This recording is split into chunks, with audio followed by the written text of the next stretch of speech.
தமிழ் நெஞ்சங்களுக்கு அனைவருக்கும் வணக்கம். இன்றைக்கி எதை பற்றி பார்க்க போகிறோம் அப்படின்னு சொல்லி பார்த்தீங்கன்னா, NPCIL ஆட்சேர்ப்பு 2024 ஓகேங்களா.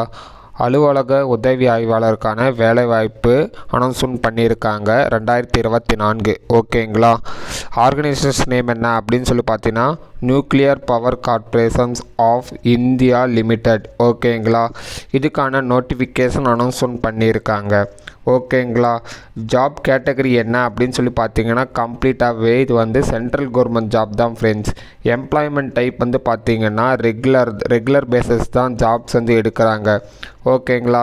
இந்த போஸ்டிங்ஸ்க்கான காலி இடங்கள் எத்தனை இருக்குது அப்படின்னு சொல்லி பார்த்தீங்கன்னா, 58 காலி இடங்கள் இருக்குது ஓகேங்களா. இது பார்த்தீங்கன்னா 58 ஜாப் வேக்கன்சிஸ் இருக்குது. அதில் பார்த்தீங்கன்னா 3 டிவிஷன்ஸாக வந்து பிரிச்சுருக்காங்க. அதை பற்றி நாம் ஃபர்தராக இந்த வீடியோவில் வந்து பார்க்கலாம் ஓகேங்களா.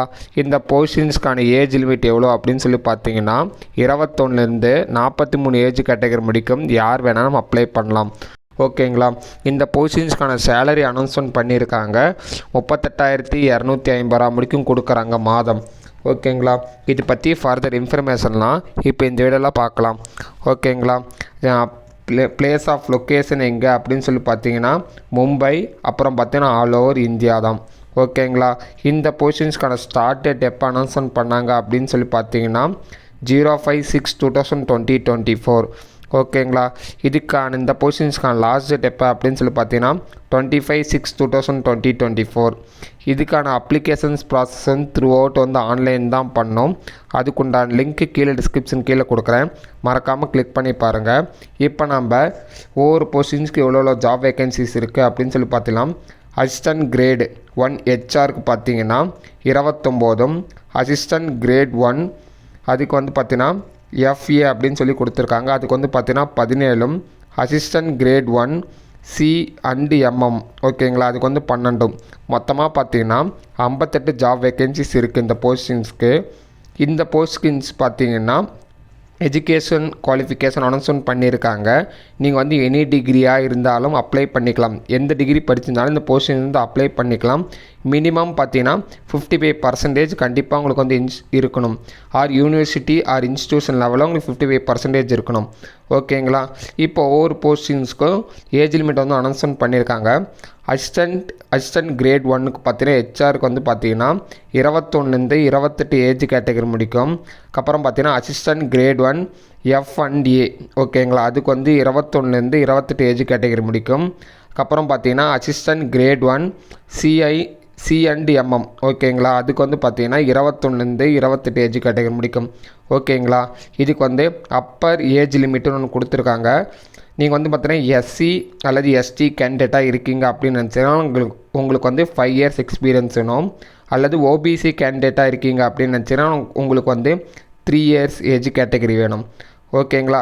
அதே மாதிரி நீங்கள் வந்து PWC அதுக்குள்ளே வந்தீங்க அப்படின்னு நினச்சிங்கன்னா உங்களுக்கு வந்து பார்த்தீங்கன்னா 10 years ஓகேங்களா, 10 years எக்ஸ்பீரியன்ஸ் வேணும் ஓகேங்களா.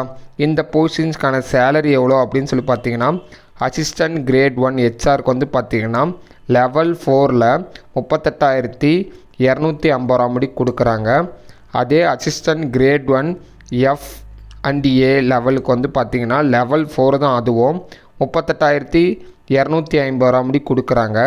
அசிஸ்டன்ட் கிரேட் 1 CIMM அதுக்கு வந்து லெவல் 4 கேட்டகரி தான், அதுக்கும் 38,250 முடி கொடுக்குறாங்க. இந்த போஸ்டிங்ஸ்க்கு 3 கேட்டகரியுமே ஒரே சேலரி தான் அனௌன்ஸ்மெண்ட் பண்ணியிருக்காங்க. எல்லாமே பார்த்தீங்கன்னா லெவல் 4க்கான தான் அனௌன்ஸ்மெண்ட் பண்ணியிருக்காங்க. இதுக்கான செலெக்ஷன்ஸ் ப்ராசஸ் எப்படி நடக்கும் அப்படின்னு பார்த்தீங்கன்னா, ஃபஸ்ட்டு வந்து ரைட்டிங் எக்ஸாம் இருக்கும், பிலிம்ஸ் கண்டிப்பாக இருக்கும். வந்து பார்த்திங்கன்னா லெவல் 1 அதுக்கப்புறம் அட்வான்ஸ் டெஸ்ட் 1 வந்து இருக்கும். செகண்ட் ரவுண்ட் பார்த்திங்கன்னா உங்களுக்கு வந்து டைப் ரைட்டிங் ஸ்கில்ஸ் கண்டிப்பாக இருக்கும். பர்சனல் லேப்டாப்போ பர்சனல் பிசியோ கொடுத்து உங்களுக்கு வந்து ரைட் பண்ண சொல்லுவாங்க ஓகேங்களா. இதுக்கான எக்ஸாம் பேட்டர்ன் வேணும் அப்படின்னு நினச்சிங்கன்னா கீழே கமெண்ட்ஸில் கமெண்ட் பண்ணுங்கள், கண்டிப்பாக நான் வந்து ஹெல்ப் பண்ணுறேன். அதே மாதிரி ப்ரீவியஸ் இயர் கொஷின் பேப்பர் வேணும் அப்படின்னு நினச்சிங்கனாலும் கீழே கமெண்ட்ஸில் கமெண்ட் பண்ணுங்கள், நான் உங்களுக்கு எல்லா லிங்க்ஸும் நான் வந்து கொடுக்குறேன். இந்த போஸ்டிங்ஸ்க்கு எந்த வழியான ஃபீஸ் வந்து கிடையாது. யாருக்கு அப்படின்னு நினச்சி பார்த்தீங்கன்னா, SC ST கேண்டிடேட்டுக்கு நீங்கள் ஃபீஸ் எதுவும் கட்ட தேவையில்ல. அதர் கேஸ்ட் ஸ்டூடெண்ட்ஸ் கண்டிப்பாக நீங்கள் வந்து ஃபீஸ் வந்து பே பண்ணணும். எவ்வளோ அப்படின்னு சொல்லி பார்த்தீங்கன்னா 100 rupees. இது வந்து அமௌண்ட் வந்து நீங்கள் வந்து டைரெக்டாக ஆன்லைன் மூலியமாக பே பண்ணிக்கலாம். ஓகேங்களா? இது எப்படி அப்ளை பண்ணுறது அப்படின்னு சொல்லி பார்த்தீங்கன்னா, நான் கீழே டிஸ்கிரிப்ஷன் கீழே லிங்க் கொடுத்துருக்கேன். அந்த லிங்க்கை வந்து கிளிக் பண்ணிவிட்டு டாக்குமெண்ட்ஸ்லாம் ஃபஸ்ட்டு ரீட் அவுட் பண்ணுங்கள். அந்த டாக்குமெண்ட்ஸில் என்னென்ன கொடுத்துருக்காங்க அப்படின்னு சொல்லிட்டு நீங்கள் வந்து கேர்ஃபுல்லாக one or 2 times read out பண்ணிவிட்டு அந்த ஃபார்ம் வந்து ஃபில்அப் பண்ணி அமுச்சுடுங்க. அதில் டவுட் இருந்துச்சுன்னா கீழே கமெண்ட் பண்ணுங்கள். நான் கம்யூனிட்டி போஸ்ட்டில் கண்டிப்பாக நான் வந்து கொடுக்குறேன். இந்த வீடியோ பிடிச்சிருந்துச்சி அப்படின்னு நினச்சிங்கன்னா லைக் பண்ணிக்கோங்க, ஷேர் பண்ணிக்கோங்க, சப்ஸ்கிரைப் பண்ணிக்கோங்க. உங்கள் ஃப்ரெண்ட்ஸ் அண்ட் ஃபேமிலிக்கு கண்டிப்பாக அமுச்சுடுங்க. உங்கள் சப்போர்ட் என்றைக்கும் எங்களுக்கு வந்து தேவை. Thank you so much. Have a nice day.